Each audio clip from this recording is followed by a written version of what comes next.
Hai semuanya, video kali ini Momon akan mengajak kalian untuk melihat bagaimana Jepang membuat kebijakan yang justru memperburuk perekonomian Amerika Serikat.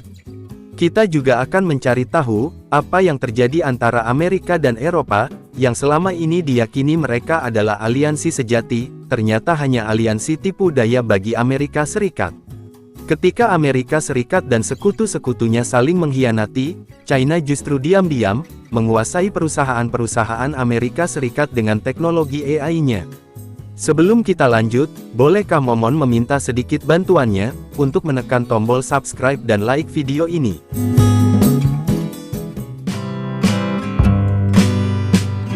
Jepang baru saja menarik pemicu keuangan global, kebijakan uang murah puluhan tahun negara itu tamat, memicu guncangan keras di pasar obligasi dunia, bunga utang Amerika Serikat langsung melonjak, investor Jepang akan membawa pulang triliunan dolar, mengancam likuiditas treasury, dan menggoyahkan pasar saham. Inilah saatnya biaya modal global diatur ulang, bersiaplah untuk dampak besar ke depan. Ketika bank sentral dari negara besar mengubah kebijakan, dampaknya bisa mengguncang seluruh dunia keuangan, dan minggu ini guncangan itu datang dari Jepang, setelah bertahun-tahun menjadi satu-satunya negara maju yang mempertahankan suku bunga sangat rendah. Bank Jepang akhirnya memberikan sinyal bahwa mereka akan ikut menaikkan suku bunga. Ini bukan sekedar berita biasa, ini adalah pengakuan bahwa masa uang murah Jepang selama puluhan tahun mungkin akan berakhir. Keputusan ini akan menimbulkan masalah besar bagi Amerika Serikat dan Eropa. Sinyal ini muncul dari Gubernur Bank Jepang, Kazuo Ueda, yang mengatakan bahwa bank sentral akan membahas untung rugi dari kenaikan suku bunga pada pertemuan berikutnya di bulan Desember. Pasar langsung bereaksi keras hanya dalam hitungan detik. Setelah komentar itu, bunga obligasi pemerintah Jepang melonjak. Bunga obligasi 2 tahun naik di atas 1%, untuk pertama kalinya sejak 2008, dan obligasi 10 tahun mendekati 1,9%. Kedua angka ini menunjukkan satu hal, investor kini yakin bahwa Bank Jepang akan segera mengubah kebijakan, dan ini akan memiliki konsekuensi global.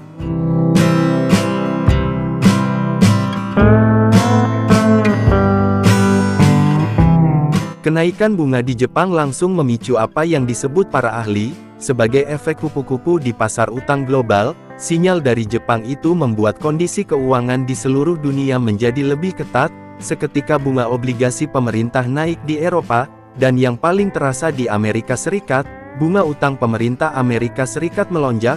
Misalnya bunga obligasi 10 tahun kembali bergerak di atas 4%, dan obligasi 2 tahun naik menjadi 3,5%. Kenaikan ini terjadi karena para pedagang kini tidak lagi berharap ada penurunan suku bunga besar di Amerika Serikat pada tahun 2026. Dampak langsungnya bagi Amerika Serikat adalah biaya pinjaman yang lebih tinggi. Ini tidak hanya berlaku untuk utang jangka pendek, tetapi juga mengubah perkiraan kebijakan Federal Reserve atau Bank Sentral Amerika Serikat di masa depan. Pasar kini hanya memprediksi sedikit penurunan suku bunga tahun depan, jauh lebih sedikit daripada 6 atau 7 kali pemotongan yang diprediksi beberapa minggu lalu. Karena kenaikan biaya utang ini terjadi saat pemerintahan Amerika Serikat harus mengeluarkan utang baru dalam jumlah besar untuk menutup defisit pengeluaran mereka. Jadi sinyal dari Jepang ini membuat usaha Amerika Serikat untuk membiayai negaranya menjadi jauh lebih mahal.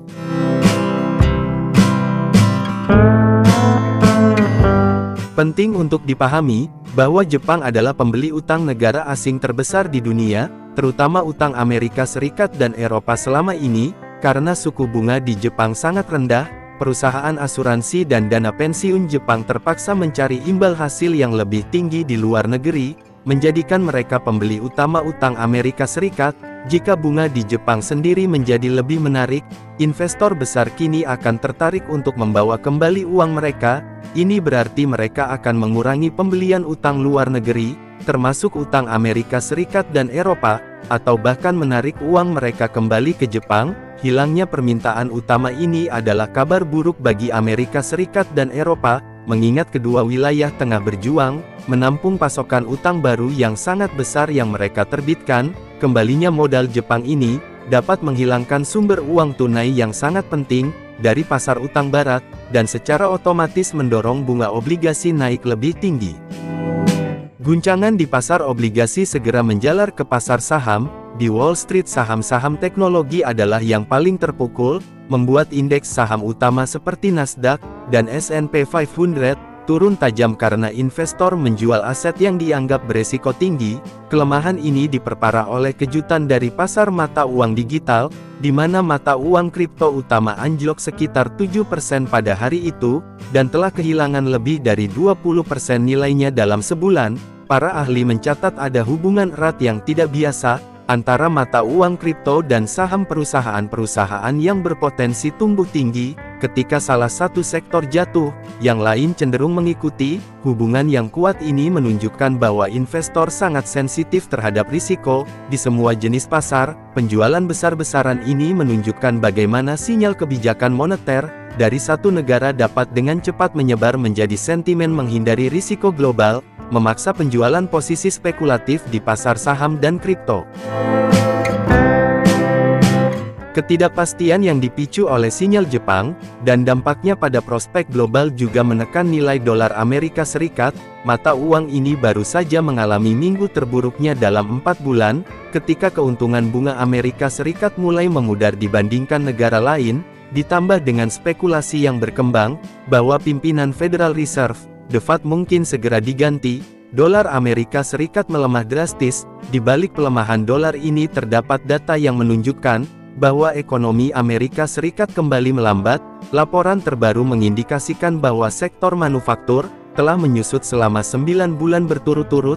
Pelemahan ini terjadi bahkan ketika mata uang euro dan pound sterling Inggris menguat terhadap dolar. Pelemahan dolar dan data pabrik yang menyusut mengindikasikan bahwa tekanan kenaikan harga di Amerika Serikat mungkin mulai berkurang, sehingga meningkatkan peluang Federal Reserve akan mempertahankan sinyal kebijakan yang lebih santai.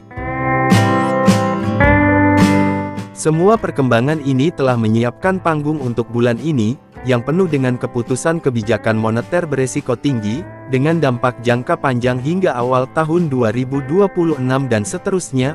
Perhatian penuh kembali tertuju pada bank sentral utama. Bank Jepang mungkin akan mengakhiri kebijakan uang murah puluhan tahunnya. Federal Reserve kini diperkirakan pasar dengan peluang sekitar 96%, akan memotong suku bunga 1/4 poin pada pertemuan mendatang.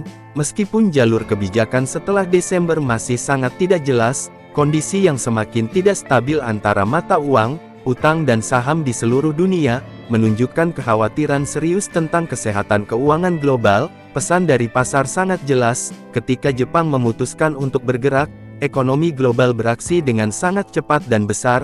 Langkah tunggal dari Bank Jepang ini bukan hanya masalah dalam negeri, ini adalah peristiwa yang mengatur ulang biaya modal secara global, dan menantang asumsi lama tentang ketersediaan uang tunai, dan pendanaan utang negara-negara barat.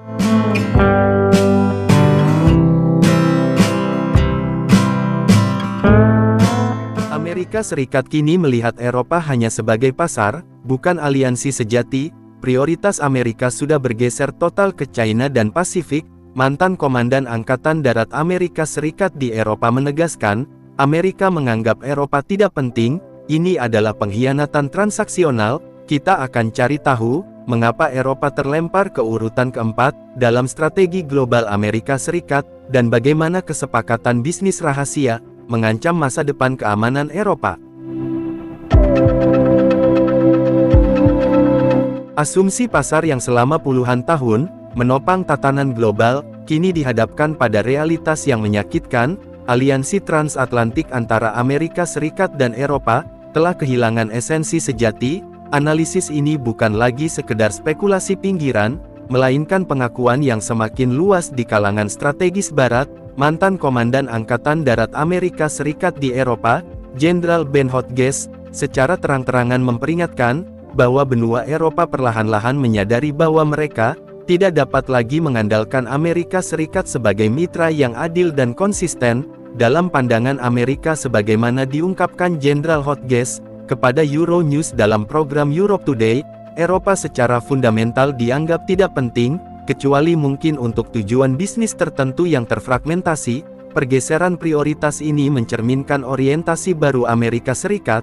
yang kini jauh lebih terfokus pada dinamika kekuatan besar di kawasan lain, meninggalkan Eropa dalam posisi strategis yang semakin rapuh. Perubahan dramatis dalam daftar prioritas kebijakan luar negeri Amerika Serikat menegaskan pandangan tersebut. Secara struktural Eropa telah terlempar ke urutan keempat dalam pertimbangan strategis Amerika.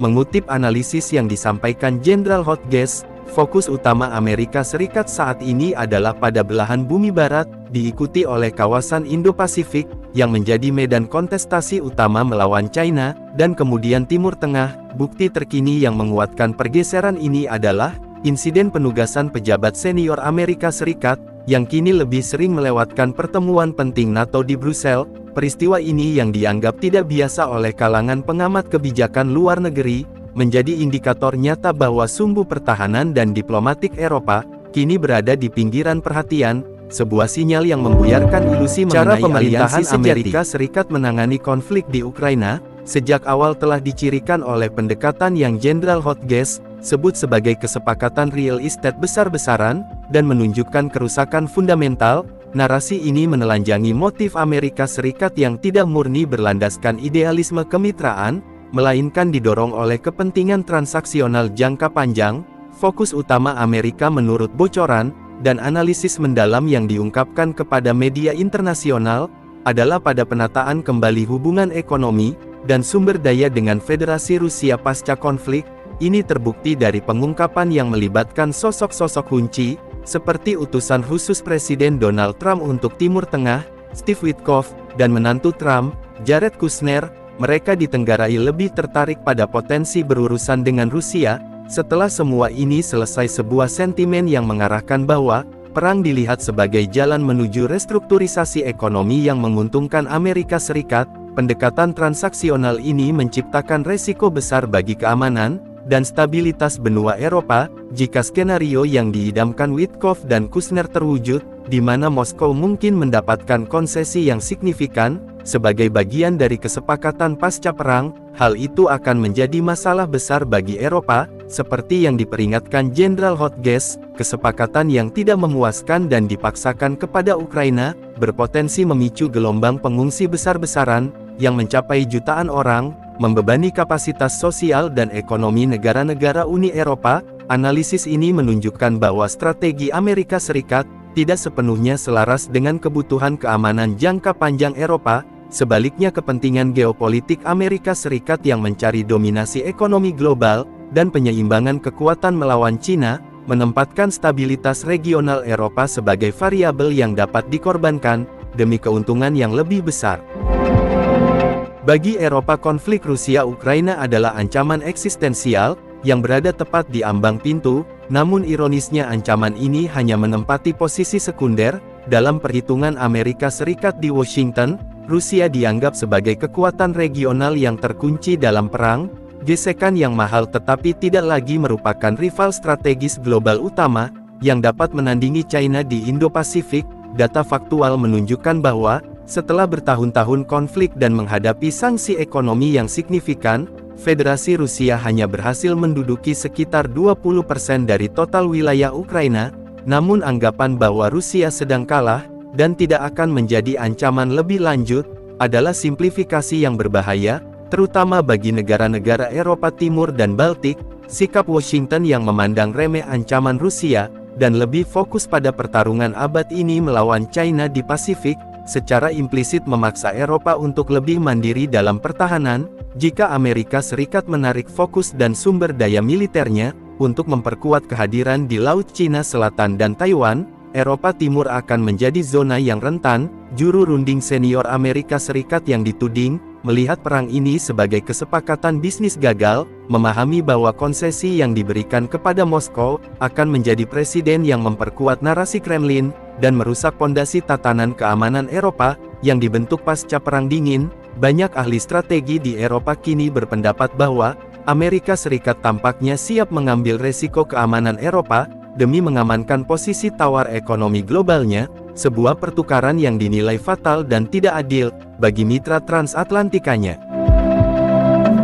Meski prospeknya terlihat suram karena pergeseran prioritas Amerika Serikat, kondisi di lapangan sebenarnya tidaklah tanpa harapan bagi Eropa. namun masalah terbesar justru terletak pada diri mereka sendiri. Eropa termasuk Ukraina secara kolektif, memiliki kapasitas untuk menahan dan menghentikan agresi Rusia.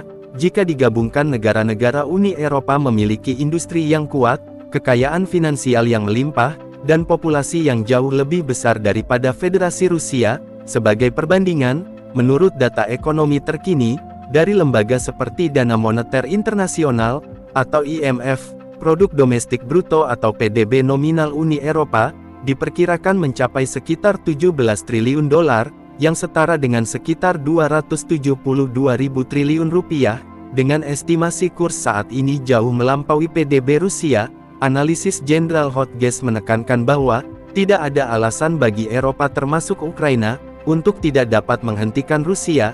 Inti dari kelemahan Eropa bukanlah pada kekurangan sumber daya, melainkan pada kurangnya kepercayaan diri dan kemauan politik yang terpadu terlalu lama. Eropa telah bergantung pada payung keamanan Amerika Serikat yang kini mulai ditarik, membuat para pemimpin Eropa terkejut dan enggan mengambil tanggung jawab penuh. Ketergantungan ini telah melumpuhkan inisiatif pertahanan bersama, dan menciptakan fragmentasi dalam pengambilan keputusan untuk menghadapi Rusia. Tanpa perlindungan de facto Amerika Serikat, para pemimpin Uni Eropa dan NATO harus segera mengambil langkah tegas ini, termasuk mengkonsolidasikan industri pertahanan, menyelaraskan doktrin militer, dan menunjukkan kemauan politik yang bulat untuk berinvestasi besar-besaran dalam keamanan kolektif. Tanpa lompatan kuantum dalam self-reliance ini, Eropa akan terus menjadi variabel yang dapat dipermainkan dalam agenda geopolitik Amerika Serikat, bukan lagi mitra yang setara. Teknologi Cina yang selama ini dihindari, kini justru diam-diam menjadi rebutan. Amerika Serikat investasi triliunan dolar pada raksasa AI domestik, terancam sia-sia. Perusahaan Amerika Serikat kini memilih model open source China, karena jauh lebih cepat dan murah. Ini adalah titik balik mengejutkan dalam perang teknologi global. Kali ini Momon akan bongkar bagaimana China membalikkan kendali kekuatan dunia. Perang teknologi yang dikobarkan Amerika Serikat terhadap China, khususnya dalam sektor kecerdasan buatan atau artificial intelligence AI, kini menghadapi sebuah paradoks yang tajam. Di satu sisi Amerika mengerahkan segala upaya untuk membatasi akses Cina terhadap chip canggih dan teknologi penting lainnya, namun di sisi lain sejumlah perusahaan teknologi Amerika Serikat justru terdeteksi mengadopsi model sumber terbuka yang dikembangkan oleh para pesaingnya di Cina. Fenomena ini yang dilaporkan pertama kali pada awal Desember tahun 2025, melalui investigasi mendalam ditemukan oleh fisikawan dan insinyur machine learning Michelle Larkin. Temuan ini mengindikasikan bahwa model-model AI terbuka gratis, yang mayoritas berasal dari Cina memiliki kemampuan yang mengejutkan, mendekati atau bahkan bersaing ketat dengan garis batas inovasi yang dipegang oleh raksasa teknologi Amerika Serikat. Situasi ini menandai sebuah kemunduran strategis yang luar biasa, membalikkan peta kekuatan yang selama ini diyakini. Ketergantungan tersembunyi ini tidak hanya merusak citra dominasi teknologi Amerika Serikat, tetapi juga menghadirkan ancaman nyata terhadap model bisnis tertutup, yang telah mengalirkan investasi puluhan miliar dolar, atau setara dengan ratusan triliun ke perusahaan-perusahaan domestik, seperti OpenAI dan Anthropic.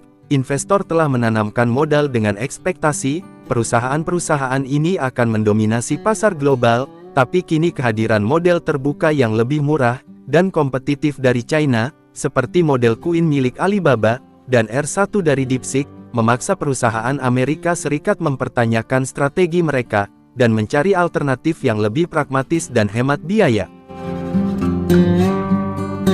Model AI sumber terbuka yang masih bermunculan di China, menawarkan filosofi yang secara fundamental, berlawanan dengan pendekatan tertutup yang diadopsi oleh mayoritas perusahaan AI di Amerika Serikat. Perusahaan-perusahaan seperti OpenAI dan Anthropic membatasi akses ke model mereka hanya melalui Application Programming Interface, atau API yang dikendalikan secara ketat, dan beroperasi di pusat data milik mereka, sehingga menimbulkan biaya operasional yang tinggi, dan membatasi kebebasan kustomisasi. Berbeda dengan itu, model seperti R1 dan Qwen memberikan kebebasan penuh kepada siapapun untuk menyalin, memodifikasi dan menjalankan model tersebut pada infrastruktur komputasi mereka sendiri. Keunggulan biaya dan kecepatan inilah yang menjadi daya tarik utama model Cina, menciptakan disrupsi signifikan di pasar global, termasuk di Amerika Serikat sendiri. Michael Fine, kepala machine learning di perusahaan pencarian berbasis AI, bernama Exa, secara eksplisit menyatakan bahwa satu-satunya cara untuk mendapatkan kecepatan dan efisiensi biaya yang optimal adalah dengan mengganti model tertutup yang mahal, seperti yang ditawarkan GPT-5 dari OpenAI, atau Gemini milik Google dengan model terbuka. Strategi ini memungkinkan perusahaan untuk menjalankan kecerdasan buatan pada perangkat keras mereka sendiri, memangkas biaya akses dan latensi. Fakta krusial ini diperkuat oleh The 2025 AI Index Report dari Stanford University Human Center AI, yang mencatat bahwa kesenjangan kinerja antara model terbuka dan model tertutup telah menyempit secara dramatis, beralih dari 8% menjadi hanya sekitar 1,7% dalam kurun waktu 1 tahun, membuktikan argumen adopsi model terbuka. Gelombang adopsi model AI Cina oleh perusahaan Amerika Serikat secara implisit merupakan kritik tajam terhadap strategi investasi dan inovasi yang selama ini dipertahankan oleh para pemodal Ventura di Silicon Valley. Investasi yang sangat besar mencapai puluhan miliar dolar Amerika Serikat, sekitar ratusan triliun rupiah, yang digelontorkan ke OpenAI, Anthropic dan sejenisnya, didasarkan pada asumsi dominasi modal tertutup yang eksklusif dan mahal. Anggapan bahwa modal tertutup akan secara otomatis menciptakan tembok persaingan yang tidak dapat ditembus, kini terbukti rapuh di hadapan modal terbuka China, yang tidak hanya murah tetapi juga memiliki kemampuan yang sangat kompetitif. Fenomena ini memaksa adanya perhitungan ulang yang mendalam. Para investor kini menghadapi risiko serius, bahwa valuasi raksasa AI domestik yang sangat tinggi, mungkin tidak berkelanjutan jika perusahaan-perusahaan perintisan dan pengembang memilih jalur yang lebih ekonomis dan efisien, dengan memanfaatkan teknologi terbuka dari China. Hal ini bukan hanya sekedar masalah teknologi, tetapi juga tentang kegagalan visi strategis dalam memahami demokratisasi kecerdasan buatan. Ketika alat-alat canggih tersedia secara gratis dan legal, daya tarik model tertutup yang mahal akan merosot tajam, memicu pertanyaan tentang kelayakan model bisnis yang dibangun di atas pembatasan akses dan biaya premium yang tinggi. Pergeseran kecil namun signifikan dalam pemilihan model AI ini memiliki implikasi geopolitik yang jauh lebih besar daripada sekedar persaingan bisnis semata. Ketergantungan perusahaan Amerika Serikat pada teknologi China secara efektif menjadi pelunakan yang tak terhindarkan terhadap upaya Amerika Serikat untuk sepenuhnya memisahkan diri dari rantai pasok teknologi China. Setiap adopsi model AI Cina, bahkan di tingkat startup sekalipun, adalah sebuah pengakuan akan keunggulan, atau setidaknya paritas kompetitif, yang dicapai oleh China dalam salah satu arena teknologi yang paling strategis di abad ke-21. Kondisi ini mengubah dinamika pengaruh global secara fundamental. Di tengah upaya Amerika Serikat untuk mempertahankan kepemimpinan teknologi, dengan pengendalian ekspor dan sanksi, China justru menggunakan lisensi sumber terbuka sebagai instrumen kekuatan lunak teknologi yang cerdik. Model-model China yang dirilis dengan lisensi MIT, misalnya memperbolehkan penggunaan komersial tanpa kewajiban atribusi, yang secara efektif menyebarkan pengaruh teknologinya, tanpa perlu melibatkan perundingan politik, atau melewati hambatan bea cukai. Pergerakan tak terlihat ini memungkinkan teknologi China untuk menyusup ke jantung inovasi Amerika Serikat, secara diam-diam membalikkan dominasi yang selama ini diyakini tak tergoyahkan.